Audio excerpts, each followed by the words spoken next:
Welcome, welcome, welcome. I am Dan, your friendly fishmonger here at dansfish.com, and we do this live stream every other Wednesday. We do it at 7 p.m. Mountain Time, which is, for those that might be Mountain Challenge, that's 9 p.m. Eastern. Thanks for coming by, spending a little bit of this Wednesday afternoon, evening with us. Appreciate it. I have a neat giveaway tonight. We're going to give away some chili Rasboras. I'm going to give you a shipping report, but right now, Random Arms, aka Jonathan, is still crunching the numbers on that. He'll hand it to me in just a second here, and I'll be able to give it to you. And I anticipate that it'll be very good. I anticipate some improvement because we've had very few problems. We've changed something, one element of our quality control process, which is helping. But we've also tightened up some other areas of the company, and so I think we're seeing those results. I hope so anyway. I hope that's the cause. So anyway, really excited to give that report and show you the progress there. And then after that, we'll get into questions and comments and just chat amongst us fish geeks and have a good time talking about aquariums and fish keeping. So there you go. Tank Girl, first time here. Hey, Tank Girl, welcome. Glad you could make it. Welcome, welcome, welcome. Okay, so shipping report will follow. Usually that's first, but it's still being crunched. So we're going to talk about the giveaway. The giveaway fish for today is one of the prettiest little fishies you ever did see. It is the chili Rasbora. And I love these things. I think they're absolutely stunning because they are. Look at them. I've got a sheet here I'm going to pull up. I want to tell you a little bit about them. It's the Barara species, which this is one of, come from these black water habitats, really soft, really acidic water.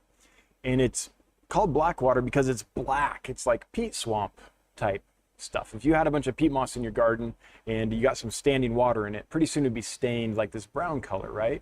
From the tannins in the peat moss. That's the kind of water that they live in.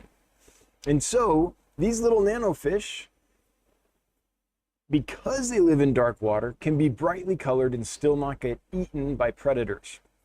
The red color on these chili Rasboras actually blends in nicely with that dark brown, tea-stained, tea-colored water they live in.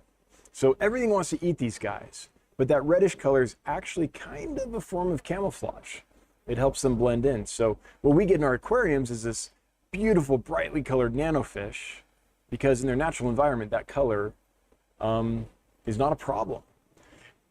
I think if they were a color that stood out brightly in their natural environment, they'd probably all get eaten because they're so small.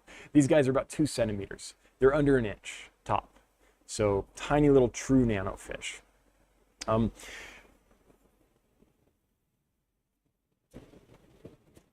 They're a little bit tricky on the industry side. So if you read about them, because they come from blackwater habitats, you'll read that you have to keep them in blackwater habitats at your house if you have an aquarium. I haven't found that to be true at all. I have really hard alkaline water here. And once they have been properly acclimated to it and settled in after import, they're a hardy fish. I mean, they can get ick or any other disease like any other fish can. But once they're settled in, I don't think it's more prominent than any other fish. The problem is it's tricky to settle them in. And the reason it's tricky is because every chili Rasbora I've ever seen comes in with a parasite. It exists in their natural environment. It's just a natural part of being a chili Rasbora to have this low load of these parasites. They're an internal parasite in the gut. And it's not a problem in nature because you have enough habitat that when the parasite reproduces, only a very few of the parasite babies, if you will, reinfect the fish. So the population stays low. Why they're tricky in aquariums when they first arrive is because when those fish get brought in over the supply chain, they go through some stress, as any fish would, And so their immune system gets a little compromised. When you go through stress, your body puts a lot of your energy towards dealing with the stress, and so there's less energy available for your immune system. So the fish experience the same kind of thing. And so the parasite can multiply because the fish's natural defenses are down a little bit. They're also in more concentrated areas, so the eggs, the babies of the parasites, have a much better chance of finding a host and living, versus in nature where they would pretty much all die off and very few would find a host. So when you have concentrated hosts in an area with concentrated parasites, you can get a population boom in the parasites. And that's why if you look at chili rasboras in the industry, often they're skinny because they have a high parasite load, and often they're thought of as delicate. So the trick is to eradicate that parasite, and it's hard. The standard medications the industry uses at the standard doses and time lengths and all of that doesn't work. And we've been working really hard to figure out how to make that work. And I know I say that all the time, but let me tell you what we've done. This has taken over a year, and we have consulted with at least 2 different aquatic veterinarians, but it was even trickier than they knew how to handle. So we consulted with a professor of veterinary medicine at Texas A&M University, who helped us understand some different medications we could use and different regimens.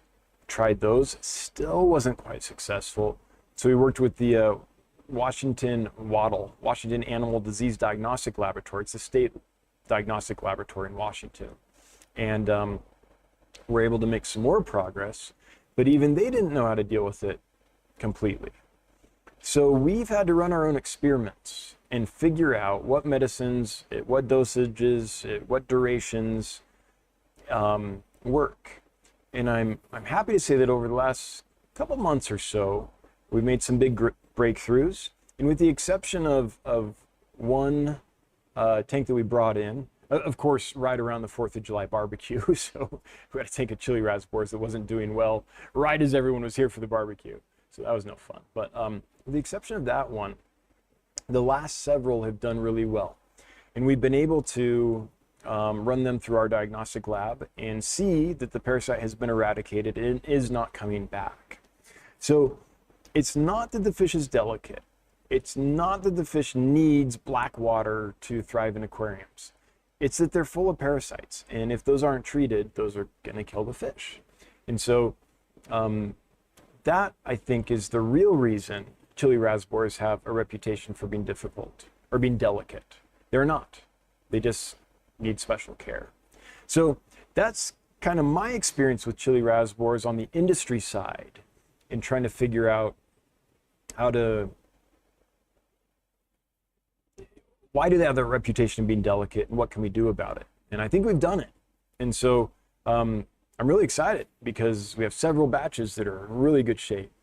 And we've finally, I think, if I say we've cracked the code on it, they're going to throw me a curveball. So I've thought I figured them out in the past a couple times. And then they threw me a curveball and it's like, oh man, that didn't work as well as we thought. But this one has been long enough that I'm really hopeful. I think we got it. If we didn't, we're 90% of the way there to figuring out completely. So that's my journey with these amazing fish. And so to celebrate that, I wanted to do a giveaway with these fish, these chili rasboras. So that's what we're gonna do. So I'll give the giveaway entrance in a little bit, the code to enter the giveaway. I'll do that closer to the time that we actually do it. But this is the fish we're gonna be working with. Now, feeding these guys, they're specialized feeders in the sense that they don't eat big meals. They graze kind of all day long. And so what we've found, and they have small mouths. So what we've found really useful is we use live baby brine shrimp. We rotate that with the Aquarium Co-op Magic Small fish food, a very small powder that works really well for them. And we also occasionally drop in, well, occasionally every day, drop in an extreme monster pellet. You could use a Hikari big protein pellet or something like that as well. And the idea is give them some Aquarium Co-op magic food or some baby brine shrimp. They get a good meal. And then while you're off at work or something, have this big water stable pellet in there that they can graze on throughout the day. Because in nature, that's what they're doing. They're just grazing little mouthfuls every day. They're not eating a big meal. So they can do that. And then in the evening, if there's any of that pellet left, we take it out. And the nice thing about the Extreme Monster pellet is that it stays water stable for a long time. They'll also learn to eat algae wafers, same kind of idea. And so you can take it out easily without it have turned into like this powder, right, that it's hard to clean up. So we take that out, and then we give them more Aquarium Co-op magic small fish food, or if we did that in the morning, we might rotate in baby brine shrimp that evening. And in doing that, we get fat, robust, healthy, happy chili rasboras. So that's what we've found really helps put weight back on them quickly, because we need to get them fat and sassy so that we can sell them to you. We don't want to sell fish that are underweight or not gaining weight. I don't know if it's absolutely necessary for you as a hobbyist to give them that much food once they've gained the weight back. But remember, they've gone through the stress of being imported, and they had parasites. And when you have parasites, parasites sucking a lot of energy and nutrition out of you. So we have to make up for that. So that's the feeding regimen we use here, and it's working really well. The chili rasboras, just so you know, they're all wild collected.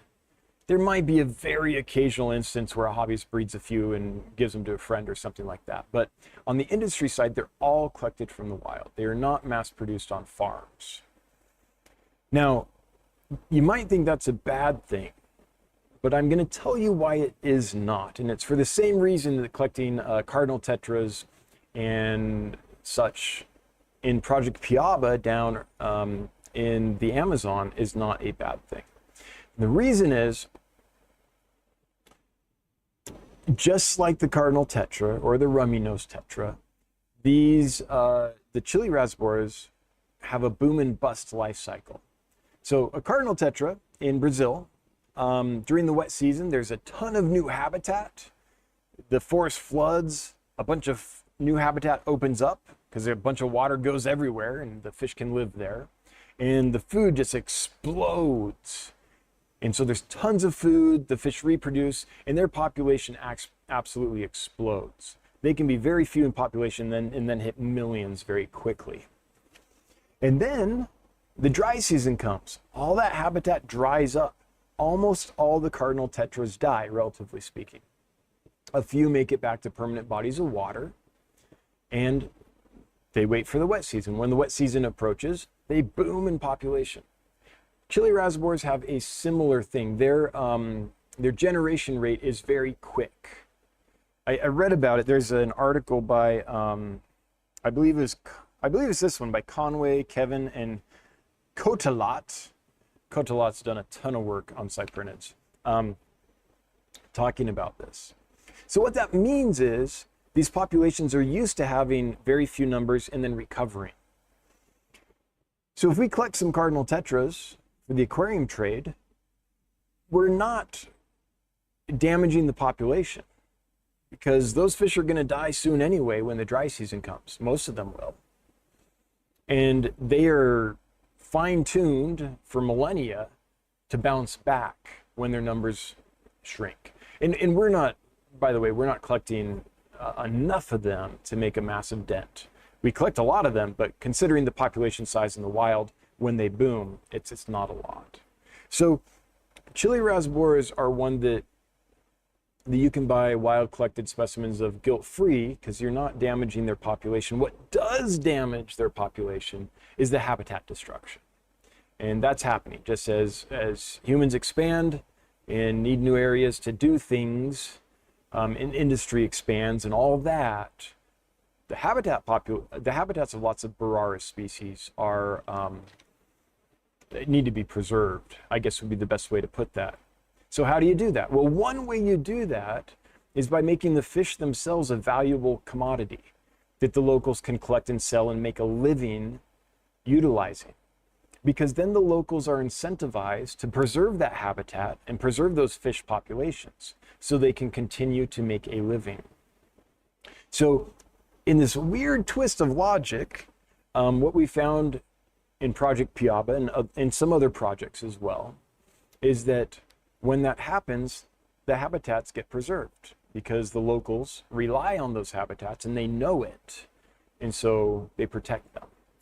So it's counterintuitive. Usually when we think of fish being collected in the wild for the aquarium trade, we think of like, oh man, we're damaging the population. We're not damaging their population. What we're in fact doing is preserving their habitat. So there are some fish that if you buy that fish, you're actually doing a net benefit for the natural habitat. And I think the chilies were one of those. So that's my spiel on the chilies. And they're super beautiful fish. Once they settle in, they really do turn a very nice, bright chili red with this nice contrast of these blacks on them. If anyone, I'm sure a lot of people here have seen them colored up. So that's the fish for the giveaway. It's a fish I'm really excited about currently because finally, after tons of effort and things, I think we figured out how to get them healthy, how to eradicate the natural parasite that they all have that plagues them. So that's my little spiel on that fish. And we'll do the giveaway in just a little while, along with the shipping report, which I think Random Arms is still generating. Would a mod yell at me in about 15 minutes if we don't have the shipping report yet? In fact, maybe he texted it to me. I bet he did. I bet it's all done, and I just didn't check my text. Hang on, let me look here.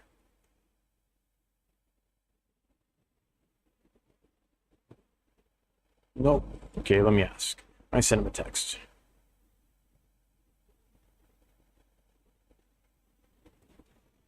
Maybe he emailed it. Hang on, let me check there. Oh. Yep, he did. Never mind. Let me. Okay. Never mind. Hang on. Okay, so here is. Yes, I knew it was going to be better. I knew it. So for the last several weeks, we've been stuck at 98.83% success shipping fish. We are now up 0.01%. We are now at 98.84, which might not sound like a lot, but after weeks of being stuck at 98.83, it is nice to see the progress. So that's where we're at, 98.84. Boom. Forward progress to our goal, which is 99%. We want to be 99% or better successful, meaning that our customers get fish that are alive and appear healthy, and as they report them to us, that's the percentage that is successful. That's how we calculate that. Okay, with that, I think what we're going to do is get to questions and comments and engage with the chat for a little while until it's time to do the giveaway. So I'm going to do something different. I'm just gonna reply, start like down at the bottom and see if I do this in real time, if it's better. What I've done in the past is scroll up to the top and answer as I go. But by the time I get down, often I'm so far out of the realm of what you guys are currently talking about that it's a little silly. So I want to try this and see if it works. If not, I'll go back to the old way, but we'll see. Okay, cool videos from a cool guy. OMG, thank you, thank you, thank you. What did I do? Thank you. What did I do? For sending me a pair of Liberty Mollies and a pair of Black and Bellied Limia. I ordered them and so excited to get them tomorrow. All right, hey, thank you, thank you, thank you for being a customer and buying them. It's the only way I get to do this amazing job. I get to do aquarium fish for a living, like boyhood dream. So thank you. And please let us know how it goes. Cool videos. Let us know how they arrive. Khaki Nurse, aka Dan, FYI, Aquarium Mania, podcast from Pet Life Radio. Oh yeah, I know that podcast. Released a podcast episode this week. The guest was a guy who specializes in hillstream loaches. He had a shout out to Dan's fish. Awesome. That's very nice. It's very nice. I wonder if it was Sam. Was his name Sam or Samuel? There's a gentleman named Samuel who is really focused on hillstream loaches, and from time to time when we get one, we're like, we don't know what that is, can help us identify them. The chili Rasbora parasite problem, a problem for other fish? I don't know, Tiger and BR. We keep each species in its tank by itself generally, so we don't keep chili Rasboras with other fish. So I do not know the answer to that. Coro Works, if you were going to an aquarium fish themed potluck, what would you bring? Crockpot or chili? Of course it'd have to be what are food named fish? Chili Rasbora because it's chili, right? Orange pumpkin shrimp. Cookies and cream mollies. Strawberry Rasbora. 2 Rasboras. There's a few others.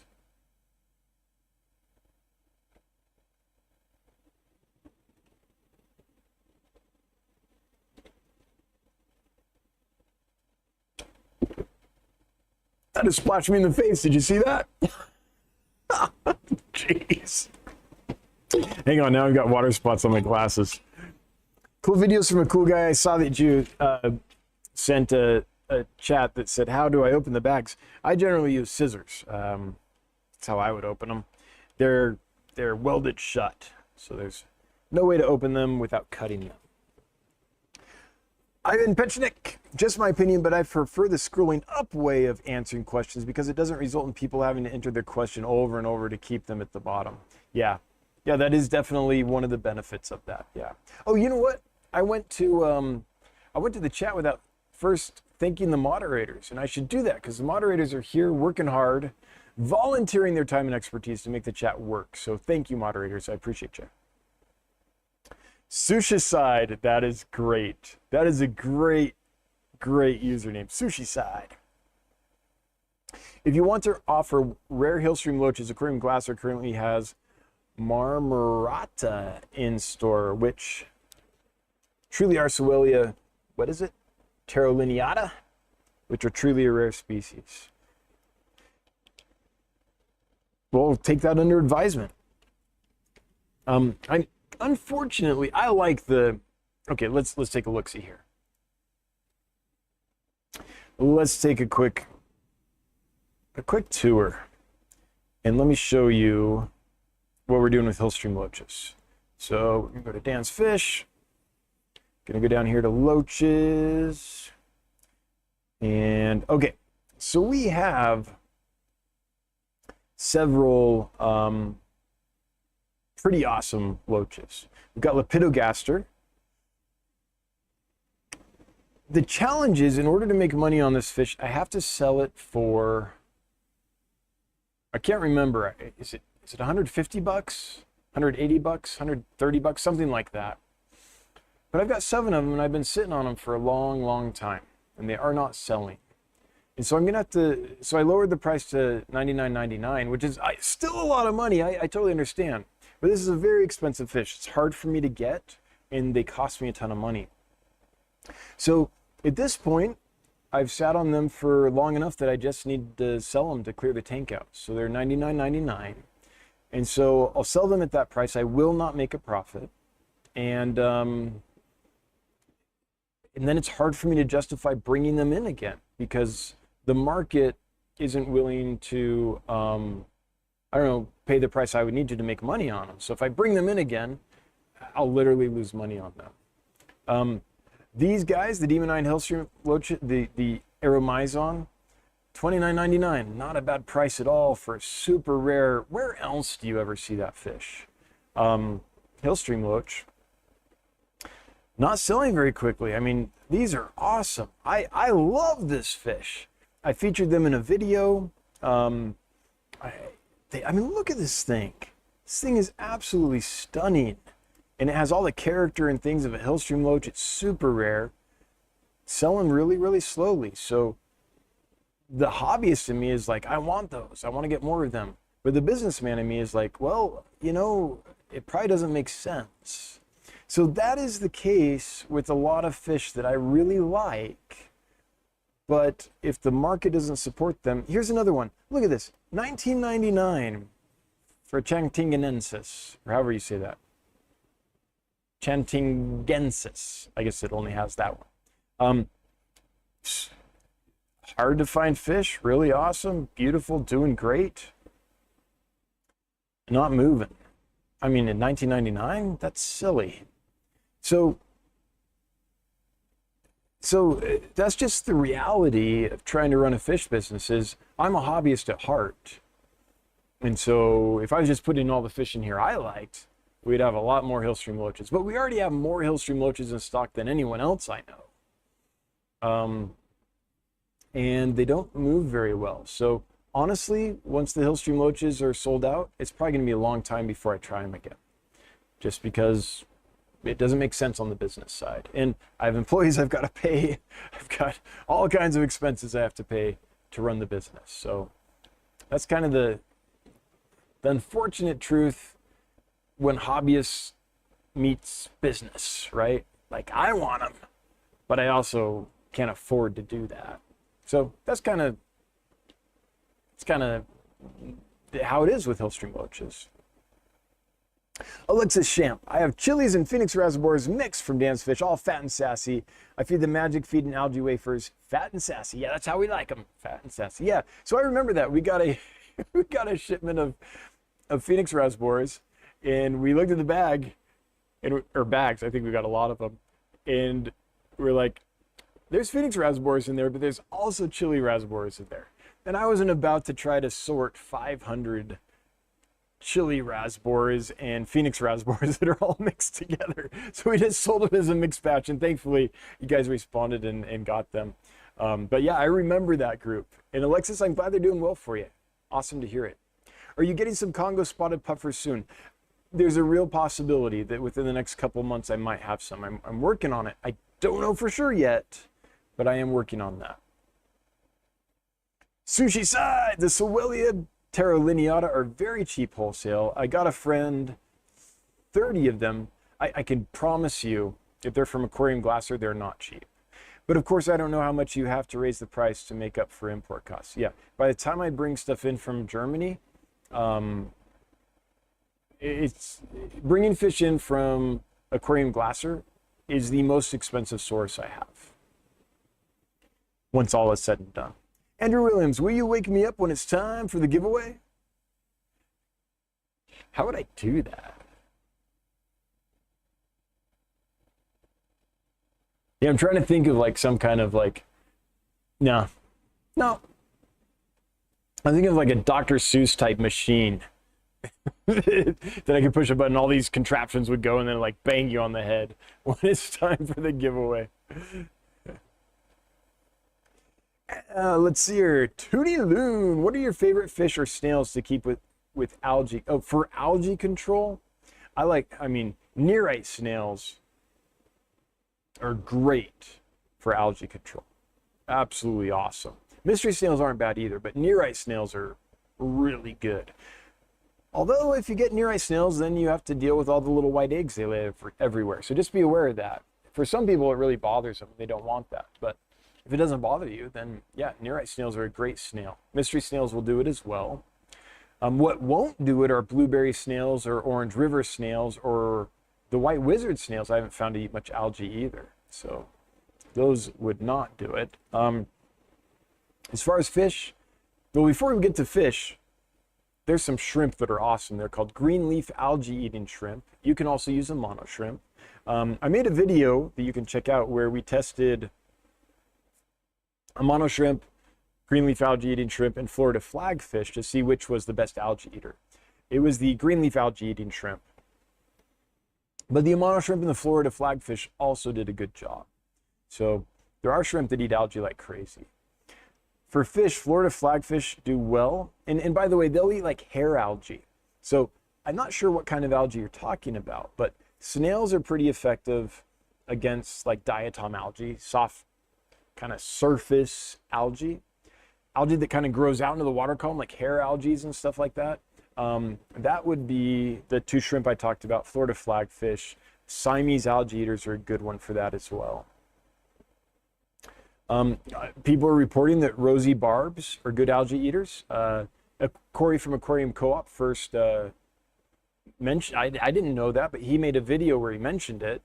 And then I got some longfin rosy barbs and I put some hair algae in there and they ate it. And then customers are telling me that it's eating theirs as well. In fact, I think if you look on our reviews, you'll see a pretty recent review where a customer got some, put them in a tank with hair algae, and sent us a review a few days later. It was like, hair algae's gone. So that's one. For diatom algae, or those surface algae, autosynclus are awesome if you want some of these small. Bushy nose plecos are great if you don't mind something that gets a little bigger and creates grown man sized poops. Like plecos poop a lot. So there's some suggestions. All right. Hey, people have thrown some love at us and I didn't see it till just now. Ahmed gifted a Dan's Fish membership. Thank you so much. And congrats to whoever received that gift. That's awesome. I appreciate it very much when people give memberships. Budget Bonsai. Dan, thanks for taking Project Piaba mission and for sharing the Project Piaba mission and method. Yeah, I was asked, where was I speaking? I think when I was speaking at the American Cichlid Association convention. We did a panel and they lined all the speakers up and asked a question, which is like, what is your favorite nonprofit, in the aquarium industry or in the aquarium hobby? And there were lots of, someone said Fish Base, where you can get information about fish and scientific names and such. Someone said, oh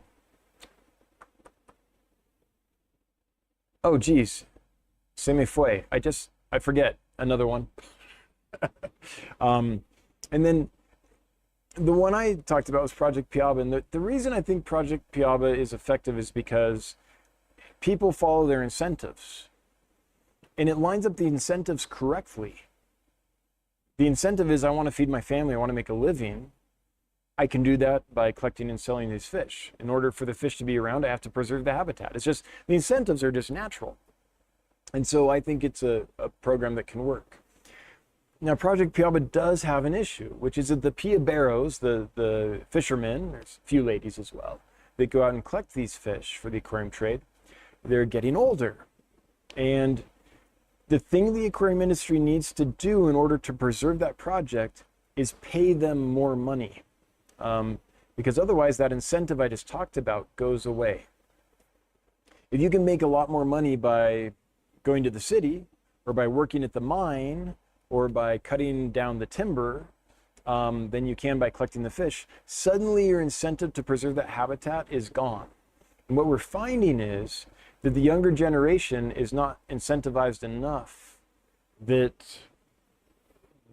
line of work, that there's enough fishermen and women to continue the project. So as the piaberos get older and start attritioning out, we're in danger of losing the project because there's not a new generation stepping in enough numbers to retake it. So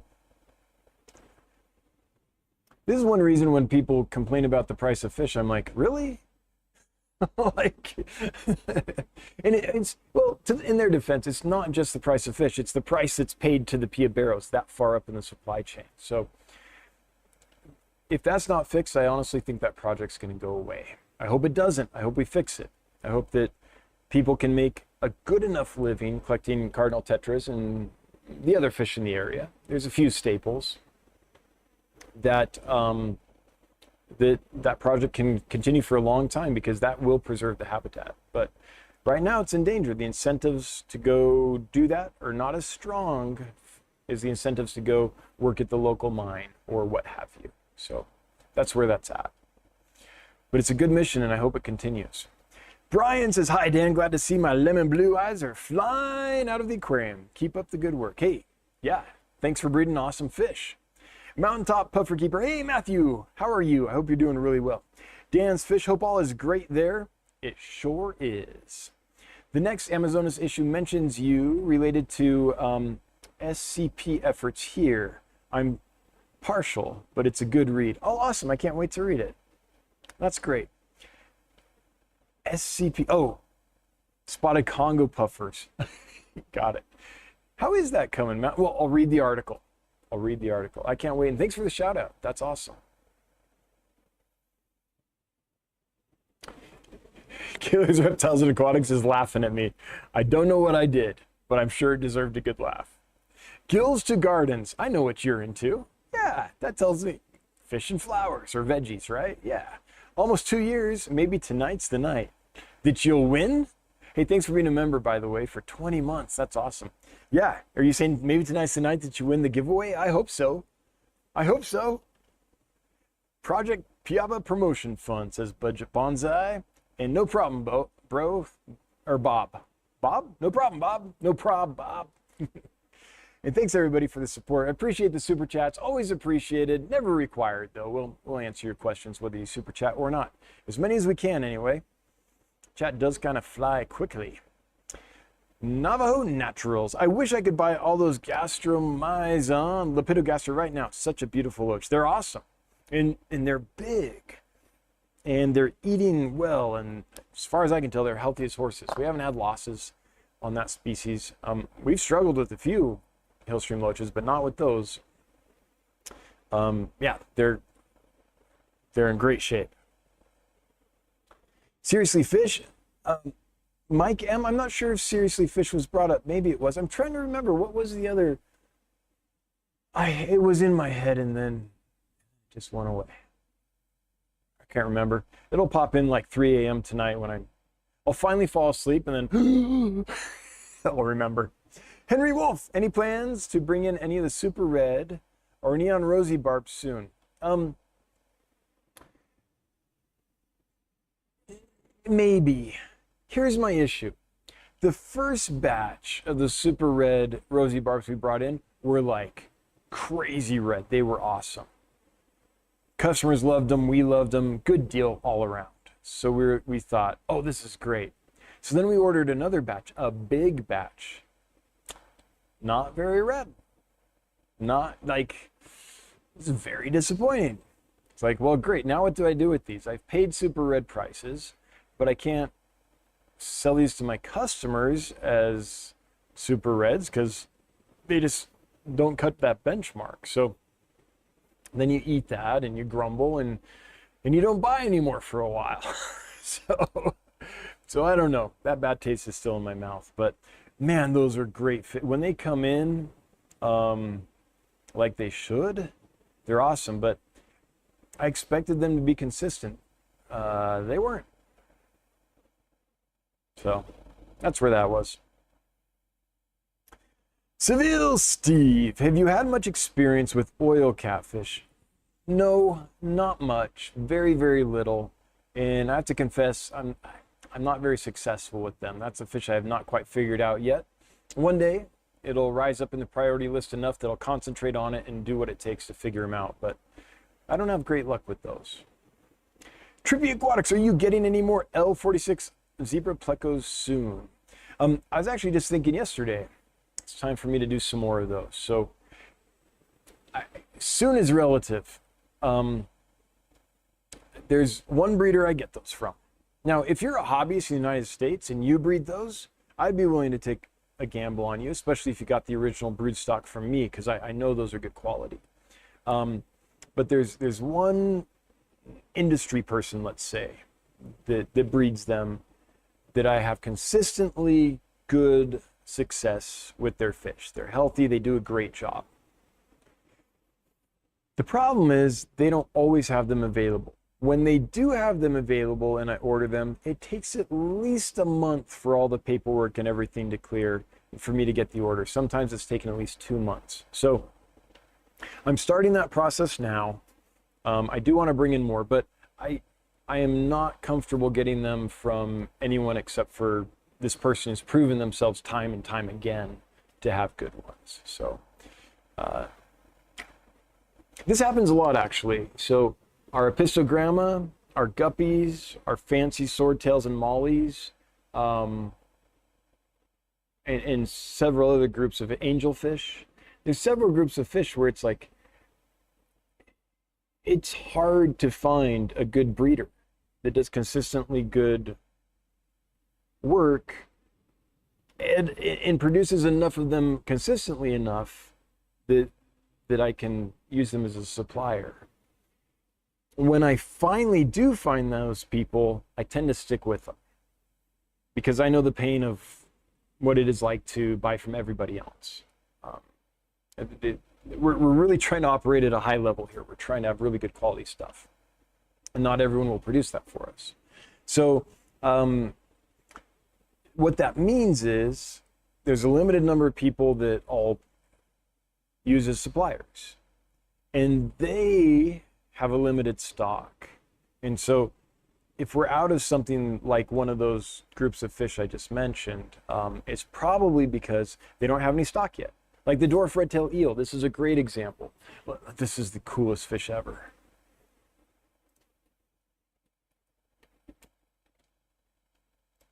These guys.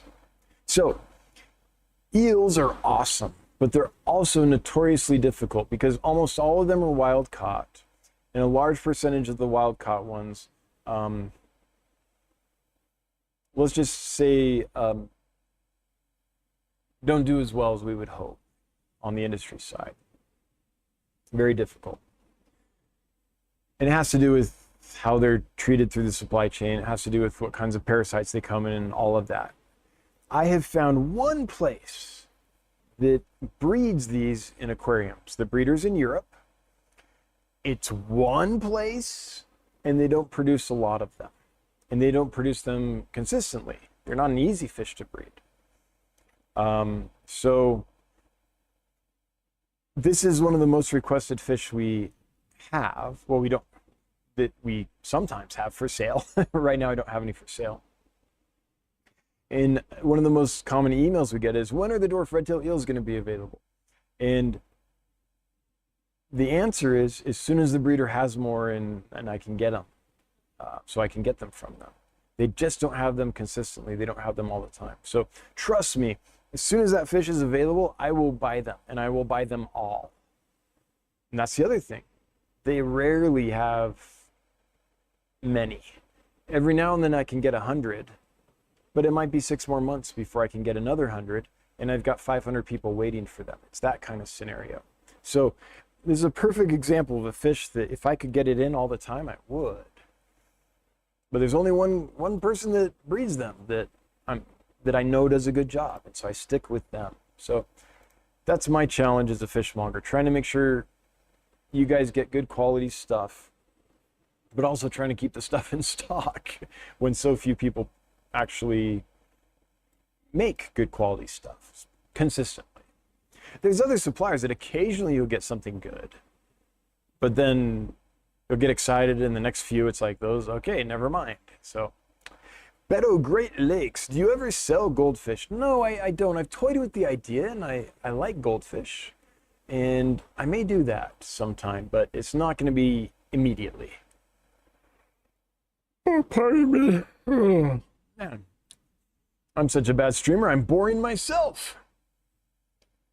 You know what? Speaking of streaming, I think it's time we did this giveaway. This is for some awesome fish. These are chili rasboras, just great fish. And the giveaway, it's simple, but it's long. If you'd like to win some of these fish tonight, to get a chance to do that, enter hashtag #SomeLikeItHot. No spaces, capitalization doesn't matter. Hashtag SOMELIKEITHOT, like the movie, Some Like It Hot. I thought that was apropos because they're chili rasboras, right? Chili peppers, red like a chili pepper, and chili peppers are hot. So I just made that live. You can now enter hashtag #SomeLikeItHot in the chat, and you will be entered, as is Budget Bonsai, in the giveaway, and several other people also entering. Hey, did I see Tim? There he is. Hey, Tim, good to see you. Hope you're doing really, really well. But yeah, they get their name from the red chili color. So Something Like It Hot seemed good. I know it's long, but it's simple enough. We can handle it. We can handle it.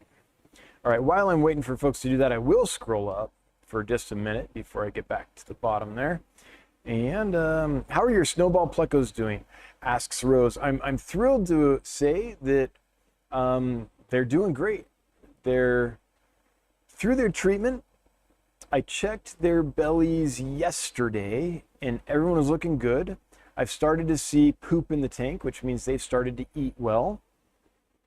I haven't had any more losses since the first one that I found. So for those that don't know, here's how we do things here. So the fish come in, we have a diagnostic team, a fish health team that diagnoses and treats fish. They go through a 2-week quarantine at least, sometimes longer, depending on how they're doing, but every fish gets a 2-week quarantine period. Run them through medications as needed, and after they've gone through that and they seem to be doing really well and there hasn't been any losses for a while and all of that, then we're like, hey, these seem like they'll thrive for the customer, so we list them for sale. Sometimes we list fish for sale and they might be doing great for a few months even, and then suddenly it's like, hey, one just died. That's weird. And then a couple days later, hey, there's another dead one. That's weird. We better take a look, right? And so we take a look and we're like, okay, something's going on here. We diagnose it, we treat it.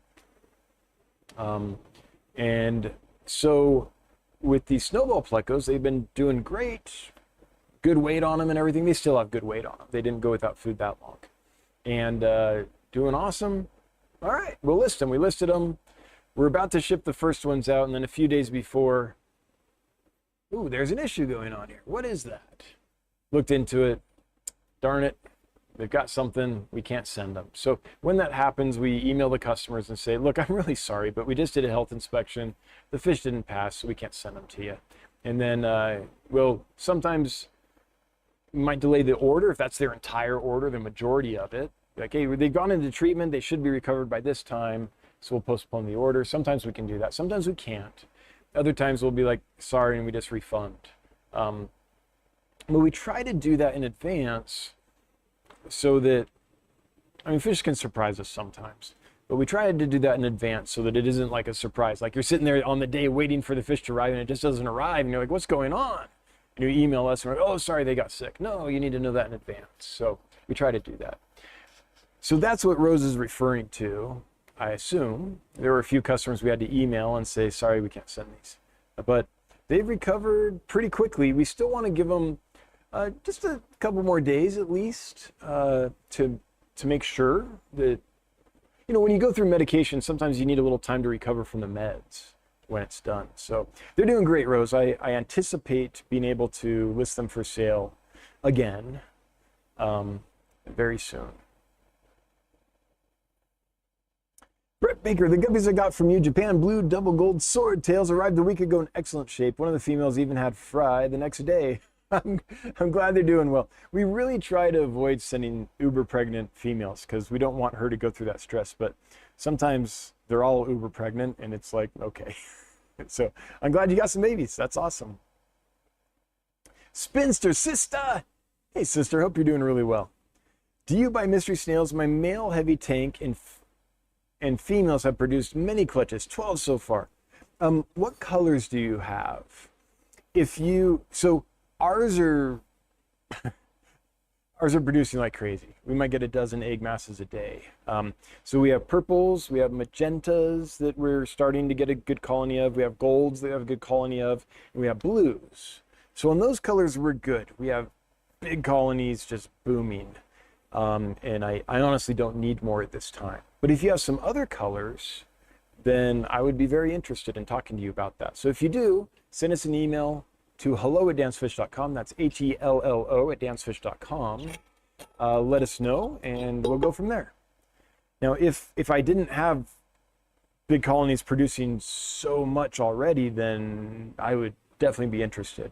But right now, those colors that I mentioned, I've got a bajillion of. So, in fact, if you want to see how many bajillions, watch the Aquarium Co-op video that Corey made when he was here a few weeks ago. He showed those tanks, and you'll see the sheer number of snails we have going, and all of them are reproducing. So Sometimes we just don't even harvest the egg cases anymore because it's like, yeah, we do not need more of these. They sell really well, but also they reproduce really fast when you have hundreds of them going.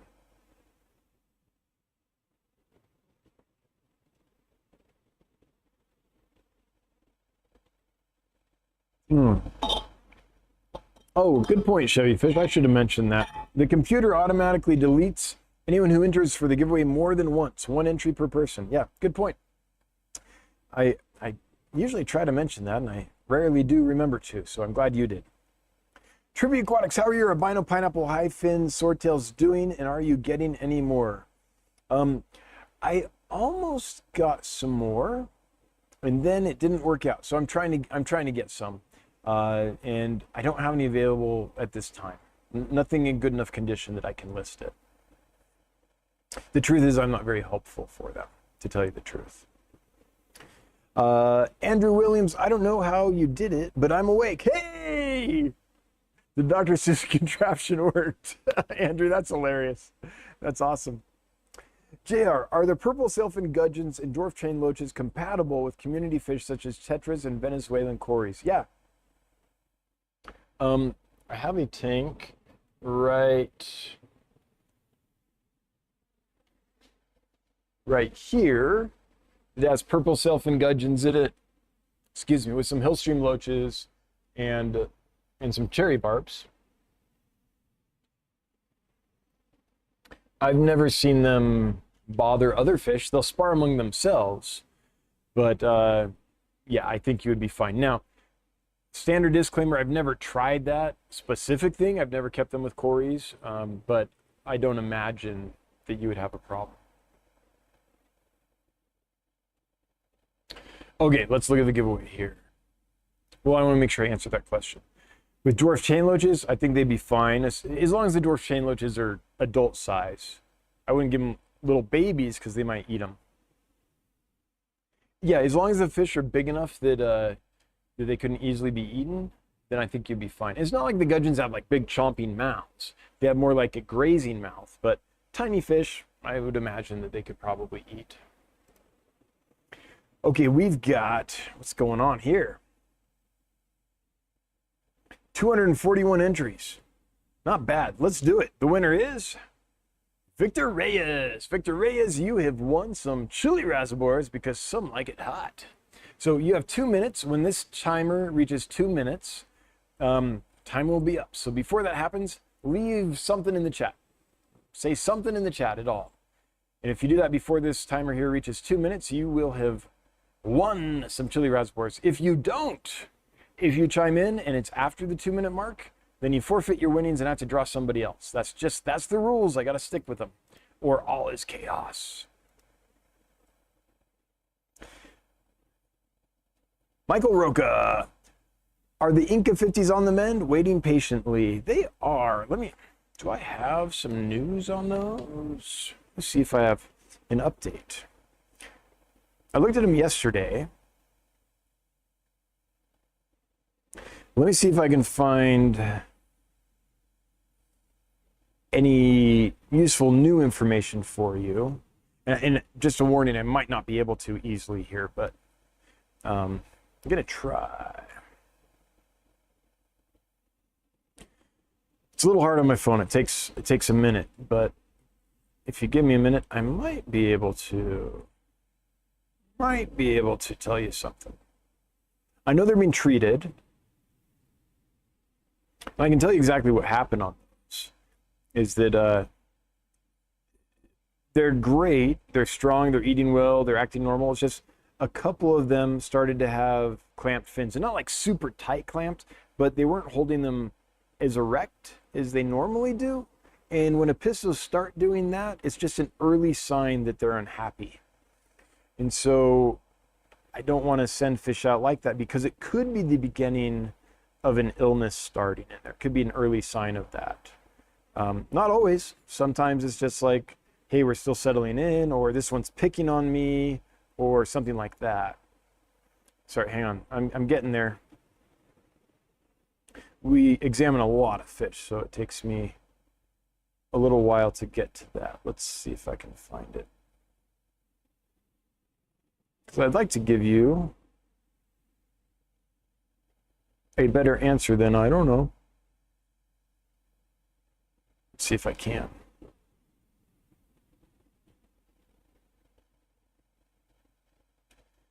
That's so hard on the phone here.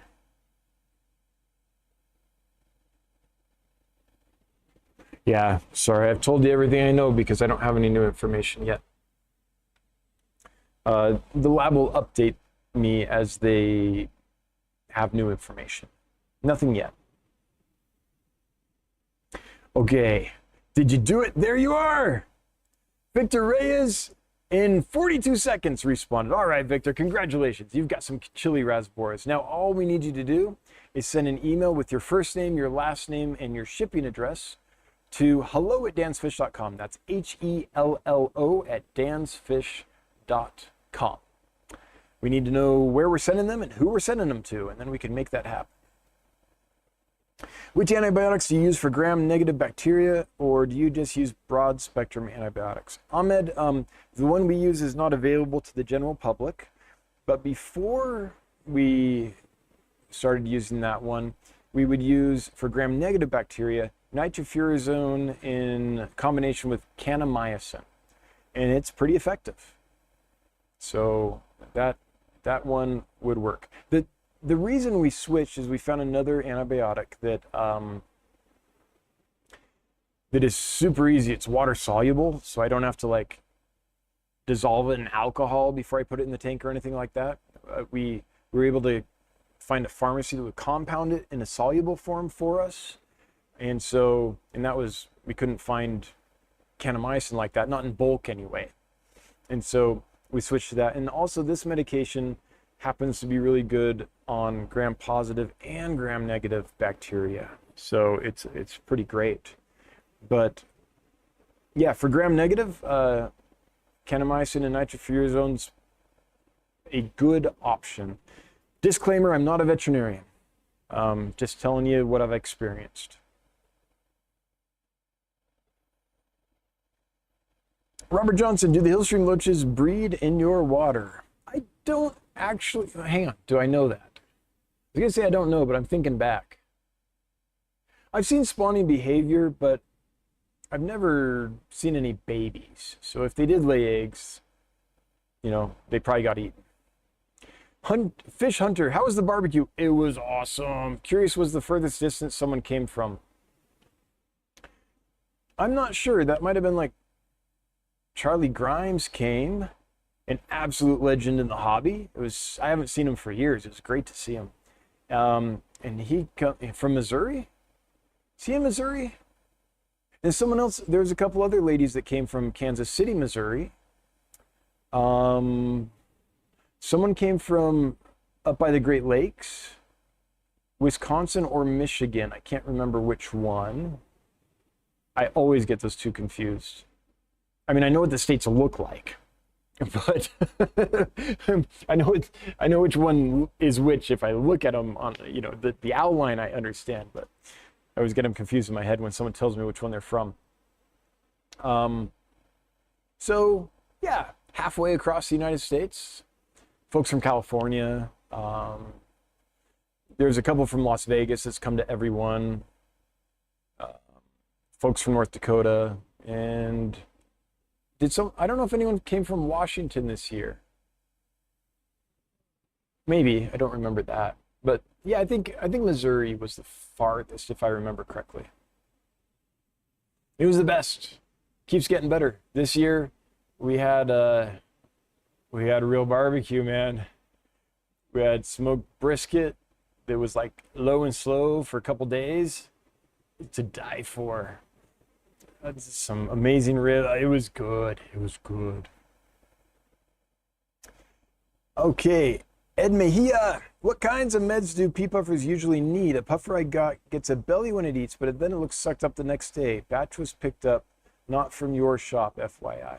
Well, I'm glad to hear it wasn't from us. Yeah, although, you know, it's not like anything's perfect. I'm sure someone's got a puffer from us that didn't do well.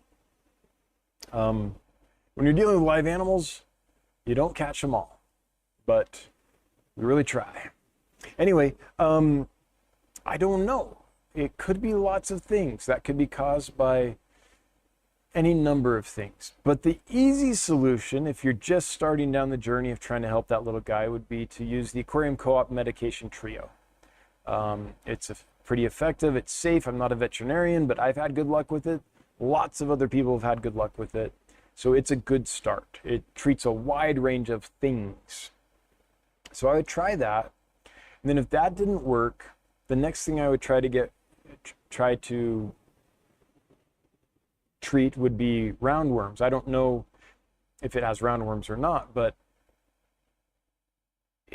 we see them fairly commonly in puffers. So I would try levamisole or something like that. Again, not a veterinarian, just telling you what I would do if this was my fish. So I'd start with the Aquarium Co-op medicine trio. If you don't know how to use that, there's a video on Aquarium Co-op channel, or if you just go to their store, they've got it there. If that didn't work, I would follow up with some levamisole. And then if that didn't work, I might try a gram-negative antibiotic, although you have to be really careful with those. If you don't have experience using those, you often do more harm than good. So that's why I think the Aquarium Co-op trio is good, because the antibiotic in that is erythromycin, and it treats gram-positive bacteria. It doesn't really affect gram-negative bacteria too much. Not from what I've seen and researched anyway. Oh yeah, Jody from Iowa, that's right. Jody, all the way from Iowa. Or was it Ohio? Are you Iowa, Jody? Yeah, that's pretty far. By the way, Jody and her family are awesome. It was so fun. Her kid became my helper because people came and they wanted to buy fish. And so there's a lot of fish to catch. And so Jody's kid helped. It was great. Just put him to work. You see a bored kid? Put him to work. T-Shot. Hey, T-Shot. Good to hear from you. Just got done treating some fish from some really bad ick. 2 rounds of paracleanse. Lost some. Is that media safe to use in another tank still? Well, if the ick is eradicated and doesn't come back in a week or two, probably. If you haven't eradicated the ick, you're probably going to see it within another 2 weeks, would be my guess. And the other thing you can do is if you take the fish out of there for a week, then it's probably safe. If the little ick swimmers don't find a host within, I don't know, is it 24 hours or something like that from the time they become free swimming, they die. And so if there's no fish in there, there's no adult ick producing eggs, if you will. And so all the eggs that are in all the little ick eggs that are in the tank will hatch within, I don't know, 3-4 days. I'm assuming you're at tropical temperatures, 75 to 80 degrees. 3 to 4 days, let's say. And if they don't find a host within a day, or call it 2, they'll die. So a week, I think, is enough time at tropical fish temperatures to eradicate ick from a tank if there's no fish in it. Because if there's no fish in it, they're fish dependent. Like, they can't reproduce. They can't lay eggs if they're not attached to a fish. That's a sloppy way to describe it, but it's an understandable way. Joe Rivera, hello, Dan. Well, hola. Please say hello to everyone at the shop for me. Hello, everyone. The mystery fish option on the website is a great idea and dangerous for me. Yeah. Joe, I hope you're doing really, really well. And I hope to see more from you one day. It was great to have you up here. So I should talk about that. Good call. Mystery fish. So if you go to the website, and we have these assorted aquarium fish. So I need to get a picture and a video of the current tank, but basically what this is when a tank gets down to just a couple fish left and we need to clear them out so we can get new fish in that tank, we take them out of that tank and we put them in the assorted aquarium. And there's all kinds of different fish in there. So it's a bit of a gamble, but there's some like albino cherry barbs in there that I think we were selling for $7 to $10, something like that. A few cheap fish like that. but there's also a pistos in there. There's at least one zebra pleco in there. There's all kinds of fish that are worth way over $9.99. In fact, most of them are, the vast majority. And so if you're like, I'm a gambling man and this could be fun, and you're like, I want to fish, but I don't know what, you know, you can get an assorted aquarium fish and find out when it arrives what it is. So that's what that is. All right. I think, you know what, guys, I think I'm gonna call it. We got an import in earlier today, right before I went live, and I need to take some time checking those out, and then it's gonna be an early morning for me tomorrow. So I think that's what I'm gonna do. So thanks for hanging out tonight. I want to thank the moderators for being here and for doing the moderations. Really appreciate you guys. Thank you so much. Want to thank everybody that's a member of the channel and the gifted memberships today. Thanks for gifting those. That's awesome. Super generous. If you threw money at us in the super chats, thanks for doing that. Always appreciate it. It's never required, but dude, $1 is $1 and it helps and we appreciate it. If you were active in the chat, thanks for participating. If you were not active in the chat, it's okay. I still love you. Hail the Lurker Nation. If you're watching the replay, hello from the past. And if you are listening to the podcast, thanks so much for listening. Check out dansfish.com. That's where we sell all of our stuff. That's why I get to stay in business and do this. Appreciate all the customers. If you're not a customer, I still appreciate you being part of the community. Thanks for hanging out. I'll see you in 2 weeks. Until then, bye-bye.